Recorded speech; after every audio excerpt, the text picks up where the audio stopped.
जय श्री कृष्णा, राधे राधे। भगतजनों, आप सभी का हमारे YouTube चैनल श्री कृष्ण दीवानी में हार्दिक स्वागत है। आज मैं आप सभी के समक्ष मार्गशीर्ष मास के गुरुवार के दिन सुनी जाने वाली महालक्ष्मी व्रत की कथा लेकर आई हूँ। आज की इस वीडियो में मैं आप सबको श्री महालक्ष्मी जी की स्थापना, विसर्जन, पूजा की विधि और अंत में इस व्रत की कथा को सुनेंगे। भगतजनों, इस व्रत को करने से माता लक्ष्मी प्रसन्न होती हैं तथा सुख शांति एवं धन संपत्ति हमें प्राप्त होती है। यह व्रत करने वाले स्त्री तथा पुरुष दोनों ही मन से स्वस्थ एवं आनंदमय होने चाहिए। इस व्रत को किसी भी महीने के प्रथम गुरुवार को शुरू कर सकते हैं। विधि नियम के अनुसार हर गुरुवार को महालक्ष्मी व्रत करें। श्री महालक्ष्मी की व्रत कथा को पढ़ें। लगातार 8 गुरुवार तक इस व्रत का पालन करें और अंतिम गुरुवार को इस व्रत का समापन करें। वैसे तो यह व्रत पूजा पूरे वर्ष भर भी कर सकते हैं। पूरे वर्ष भर हर गुरुवार को देवी लक्ष्मी की प्रतिमा या फोटो के सामने बैठकर इस व्रत की कथा को पढ़ें या फिर सुनें। शेष गुरुवार के दिन 8 सुहागनों या कुंवारी कन्याओं को आमंत्रित करके उन्हें सम्मान के साथ पीढ़ा या आसन पर बिठाकर श्री महालक्ष्मी का स्वरूप समझकर हल्दी कुमकुम लगाएं। जब पूजा समाप्त हो जाए तब वह फल और प्रसाद का वितरण कर दें तथा इसकी कथा की एक प्रति उन्हें देकर उन्हें नमस्कार करें। केवल नारी ही नहीं अपितु पुरुष भी यह पूजा कर सकते हैं। वे सुहागिन या कुमारिका को आमंत्रित करके उन्हें हाथ में हल्दी कुमकुम प्रदान करें तथा व्रत की एक प्रति उन्हें देकर उन्हें प्रणाम करें। पुरुषों को भी इस व्रत कथा को पढ़ना चाहिए। जिस दिन व्रत हो उपवास करें, दूध फलाहार करें, खाली पेट न रहें। रात को भोजन से पहले देवी को भोग लगाएं और परिवार के साथ बैठकर भोजन करें। पद्म पुराण में यह व्रत गृहस्थ जनों के लिए बताया गया है। इसकी पूजा को पति पत्नी दोनों मिलकर कर सकते हैं। अगर किसी कारण पूजा में बाधा आ रही हो तो दूसरों से भी इस व्रत की पूजा करवा लेनी चाहिए, पर खुद उपवास अवश्य करें। उस गुरुवार को गिनती में न लें। अगर किसी दूसरी पूजा का उपवास गुरुवार को आ जाए तो भी यह पूजा की जा सकती है। दिन रात में भी पूजा की जा सकती है। दिन में उपवास करें तथा रात में पूजा के बाद भोजन कर लें। इस व्रत कथा को सुनने के लिए अपने आस पड़ोस के लोगों को, रिश्तेदारों को तथा घर के लोगों को बुलाएं। व्रत कथा को पढ़ते समय शांति एवं एकाग्रता का ध्यान रखें। मार्गशीर्ष के पहले गुरुवार को यह व्रत शुरू करें तथा अंतिम गुरुवार को इसका समापन करें। अगर माह में 5 गुरुवार आए तो 5 गुरुवारों को, यदि उस दिन अमावस्या या पूर्णिमा आ जाए तो भी पूजा करें। आइए भगतजनों, अब जानते हैं देवी की स्थापना, विसर्जन और पूजा किस प्रकार करें। इस पूजा को करने के लिए किसी ब्राह्मण पुरोहित की आवश्यकता नहीं है। हर कोई अपनी भक्ति से इस पूजा को कर सकते हैं। एक दिन पूर्व ही घर को गोबर से लीप लें तथा फिर गीले कपड़े से उसे पोंछ लें। इसके बाद एक ऊंचे पीढ़े या चौकी पर या फिर छोटे से मेज पर भी इस पूजा को किया जा सकता है। मेज के ऊपर बीच में थोड़े से गेहूं या चावल रखकर एक साफ सुथरे तांबे या पीतल के लोटे को पानी से भरकर चावल या गेहूं पर रखें। पानी में सुपारी, कुछ पैसे और दुर्वा घास डाल दें। ऊपर से लोटे में चारों तरफ 5 तरह के वृक्षों के पत्ते, 5 या 7 पत्ते डालकर बीचों बीच एक नारियल रखें।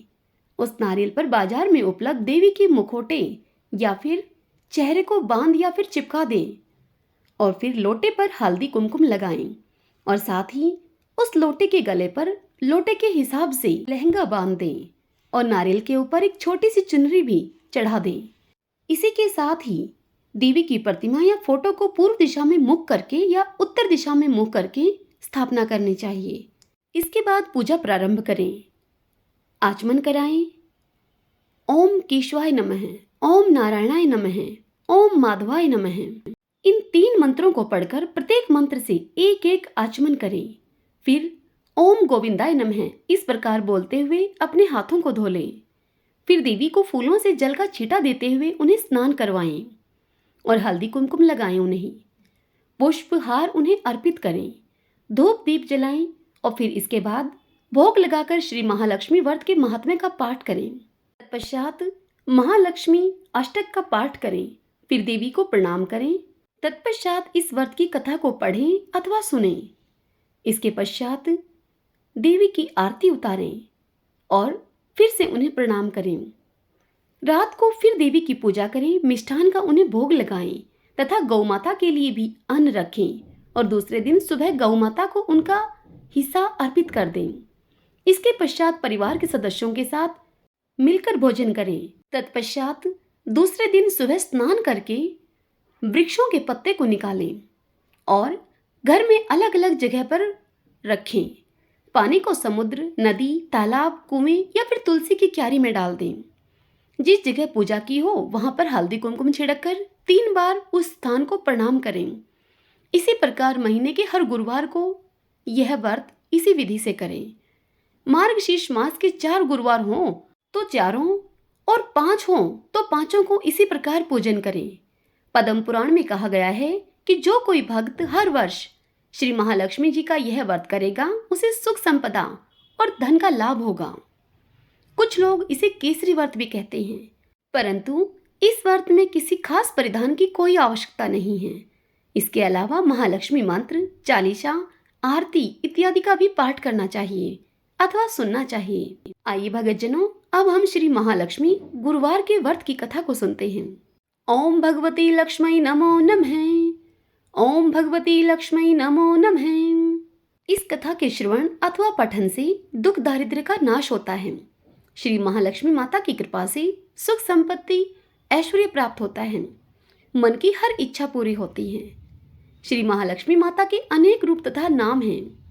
भूतल में भी छाया, शक्ति, तृष्णा, शांति, जाति, लज्जा, श्रद्धा, कांति, व्रति, स्मृति, दया, तुष्टि, माता, अधिष्ठात्री एवं लक्ष्मी के रूप में स्थित हैं।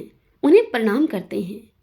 कैलाश पर्वत पर पार्वती, क्षीर सागर में सिंधु कन्या, स्वर्गलोक में महालक्ष्मी, भूलोक में लक्ष्मी, ब्रह्मालोक में सावित्री, ग्वालों में राधिका, वृंदावन में राशेश्वरी, चंदन वन में चंद्रा, चंपक वन में गिरिजा, पद्म वन में पद्मा, माल्टी में मालती, कुंदन वन में कुंददंती, केतकी वन में सुशीला, कदम्ब वन में कदम्बमाला, राजप्रसाद में राजलक्ष्मी और घर घर में गृहलक्ष्मी इन विभिन्न नामों से पहचानी जाती हैं। इस तरह से सर्वथा चारों ओर सर्वभूत में सुपरिचित माता श्री महालक्ष्मी की यह कथा है। भारत के सौराष्ट्र देश में द्वापर युग की यह कहानी हुई है। सौराष्ट्र में उस समय भद्रशर्वा नाम के राजा थे। वे राजा बड़े ही पराक्रमी थे। 4 वेद, 6 शास्त्र, 18 पुराणों का उन्हें ज्ञान था। उनकी रानी का नाम सूरत चंद्रिका था। रानी दिखने में तो बहुत सुंदर और सुलक्षणा थी तथा पतिव्रता भी थी। वह उन दोनों को 7 पुत्र तथा उसके बाद एक कन्या का वरदान मिला था। कन्या का नाम श्यामबाला था। एक बार महालक्ष्मी जी के मन में आया कि जाकर उस राजा के राजप्रसाद में रहे। इससे राजा को दुगनी धन दौलत की प्राप्ति होगी और वह इस धन दौलत से अपनी प्रजा को सुख और अधिक दे पाएगा। यदि गरीब के घर में वह रहे तो उसे धन दौलत प्राप्त हो। वह स्वार्थी की तरह केवल अपने ऊपर ही खर्च करेगा। यह सोचकर माता लक्ष्मी ने बूढ़ी ब्राह्मण स्त्री का रूप धारण कर लिया। हाथ में लाठी लिए लाठी के सहारे रानी के द्वार तक वह पहुंची। यद्यपि उन्होंने बूढ़ी औरत का रूप धारण किया हुआ था, पर उनके चेहरे पर देवी का ही तेज था। उन्हें देखते ही एक दासी सामने आई। तत्पश्चात उस दासी ने उनसे उनका नाम, धाम, काम और धर्म पूछ डाला। वृद्ध ब्राह्मणी का रूप धारण किए हुए माता लक्ष्मी ने उससे कहा कि बालिके, मेरा नाम कमला है, मेरे पति का नाम भुवनेश है, हम द्वारका में रहते हैं। तुम्हारी रानी पिछले जन्म में एक वैश्य की पत्नी थी। वह वैश्य गरीब था। दारिद्र्य के कारण हर रोज उनके घर में झगड़े होते थे तथा उसका पति उसे रोज मारता था। इन बातों से तंग आकर वह घर छोड़कर चली गई तथा वन जंगल में खाली पेट वह भटकने लगी। उसकी इस दुर्दशा पर मुझे बड़ी दया आई। तब मैंने उसे सुख संपत्ति देने वाली श्री महालक्ष्मी की कथा सुनाई। मेरे कहने पर उसने श्री महालक्ष्मी का व्रत भी किया। श्री महालक्ष्मी प्रसन्न हुई। उसकी गरीबी दूर हुई। उसका घर संसार, दौलत, संतति, संपत्ति से भर गया। बाद में पति पत्नी दोनों परलोक सिधार गए। लक्ष्मी व्रत करने के कारण वे लक्ष्मी लोक में रहे। उन्होंने जितने साल महालक्ष्मी का व्रत किया उतने साल उनको सुख भोगने को मिला। इस जन्म में उसका जन्म राजघराने में हुआ है, परंतु वह श्री महालक्ष्मी का व्रत करना भूल गई है। उसे यह याद दिलाने के लिए मैं आई हूँ। बुढ़िया की बातें सुनकर दासी ने उन्हें प्रणाम किया तथा श्री महालक्ष्मी का व्रत किस तरह से किया जाए इस बारे में उससे पूछा।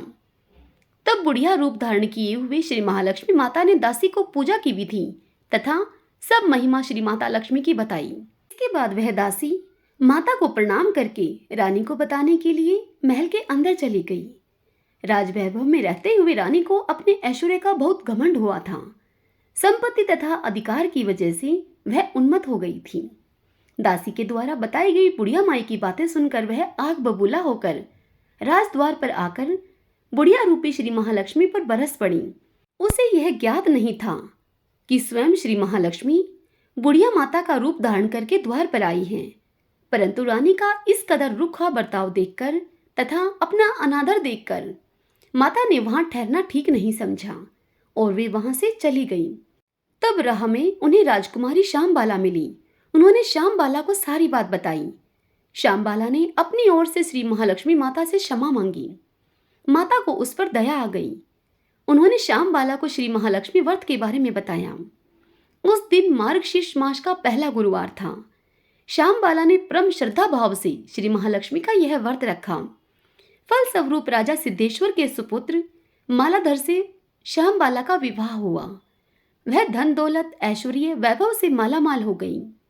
पति के साथ ससुराल में आनंद से वह दिन बिताने लगी और इधर श्री महालक्ष्मी का रानी पर प्रकोप हुआ। फलस्वरूप राजा भद्रशर्वा का राज्य एवं राज कारोबार नष्ट हो गया। यहाँ तक कि खाने के भी अब लाले पड़ गए। ऐसी हालत में एक दिन रानी ने राजा से निवेदन किया कि हमारा दामाद इतना बड़ा राजा है, धनवान भी है, ऐश्वर्यशाली है, क्यों न हम उसके पास जाएं, अपना हाल उसे बताएं जाकर, वह जरूर हमारी मदद करेगा। राजा भद्रशर्वा को भी रानी की यह बात ठीक लगी। रानी की बात को मानते हुए राजा भद्रशर्वा दामाद के पास रवाना हुए। एक तालाब के किनारे थोड़ी देर विश्राम लेने के लिए वह वहां ठहरे। तालाब से पानी लेने के लिए आते जाते हुए दास दासियों ने उन्हें देखा। तत्पश्चात दासियों ने राजा से उनका परिचय पूछा। पूछताछ में पता चला कि वह रानी श्यामबाला के पिता हैं। तत्पश्चात दासियां दौड़ती हुई रानी श्यामबाला के पास जाकर उन्हें सारी बात बता देती हैं। रानी ने दासी के हाथ राज परिधान भेजकर बड़े ठाठ से उनका स्वागत तथा आदर सत्कार किया, खान पान करवाया। जब वे लौटने लगे तो सोने की मोहरों से घड़ा भरकर दे दिया। राजा भद्रशर्वा जब वापस लौटे तो उन्हें देखकर रानी सूरज चंद्रिका बड़ी खुश हुई। तत्पश्चात रानी ने सोने की मोहरों से भरे हुए घड़े का मुंह खोला और फिर अपना माथा पीटने लगी, क्योंकि घड़े में धन के बदले कोयले मिले उसे। यह सब श्री महालक्ष्मी के प्रकोप से हुआ। इस प्रकार दुर्दशा में उनके और कई दिन बीत गए। इस बार रानी स्वयं अपनी कन्या के पास गई। वह दिन अगहन मास का अंतिम गुरुवार का दिन था। श्यामबाला ने श्री महालक्ष्मी का व्रत किया हुआ था। उनकी पूजा की, अपनी माता से भी यह व्रत करवाया। तत्पश्चात रानी सूरज चंद्रिका अपने घर आई। घर आने पर श्री महालक्ष्मी का व्रत रखने से उसे फिर से अपना राजपाट, धन दौलत और ऐश्वर्य की प्राप्ति हुई। वह फिर से सुखी, शांति, आनंद में जीवन को बिताने लगी। कुछ दिनों के बाद राजकन्या श्यामबाला अपने पिता के घर आई। उसे अपने घर में आया हुआ देखकर सूरज चंद्रिका को पुरानी बातें सब याद आई। यही कि श्यामबाला ने अपने पिता को कोयलों से भरा हुआ घड़ा दिया था और उसे तो कुछ भी नहीं दिया था। इसी कारण श्यामबाला को पिता के घर आने पर उसका कोई भी आदर सत्कार नहीं हुआ, बल्कि अनादर ही हुआ। पर उसने इस बात का भी बुरा नहीं माना। अपने घर लौटते समय उसने पिता के घर से थोड़ा सा नमक ले लिया। अपने घर लौटने पर उसके पति ने उससे पूछा कि अपने मायके से क्या लाई हो। इस पर श्यामबाला ने अपने पति को जवाब दिया कि मैं तो वहां का सार लाई हूँ। तब श्यामबाला के पति ने उससे पूछा कि इस बात का क्या मतलब हुआ। तब श्यामबाला ने अपने पति से कहा कि थोड़ा धीरज रखिए, सब मालूम हो जाएगा। उस दिन श्यामबाला ने सारा भोजन नमक डाले बिना ही बनाया और फिर अपने पति को और स्वयं के लिए परोसा। पति ने खाना चखा। सारा खाना बिना नमक का था। इसलिए उन्हें भोजन करने में कोई स्वाद नहीं आया। फिर श्यामबाला ने थाली में नमक डाला। इससे सारा भोजन स्वादिष्ट लगने लगा। तब श्यामबाला ने अपने पति से कहा कि यही है वह मायके से लाया हुआ सार। पति को श्यामबाला की बात सही लगी। फिर वह दोनों हंसी मजाक करते हुए भोजन करने लगे।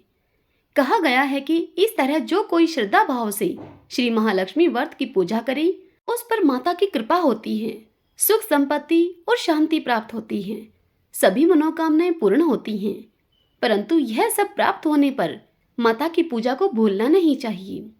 हर गुरुवार को व्रत पाठ अवश्य करना चाहिए। इस तरह श्री महालक्ष्मी जी की महिमा भक्तों की मनोकामनाओं को पूर्ण करती है। इस प्रकार श्री महालक्ष्मी की गुरुवार की कथा संपूर्ण होती है। ओम भगवती लक्ष्मी नमो नमः। ओम भगवती लक्ष्मी नमो नमः।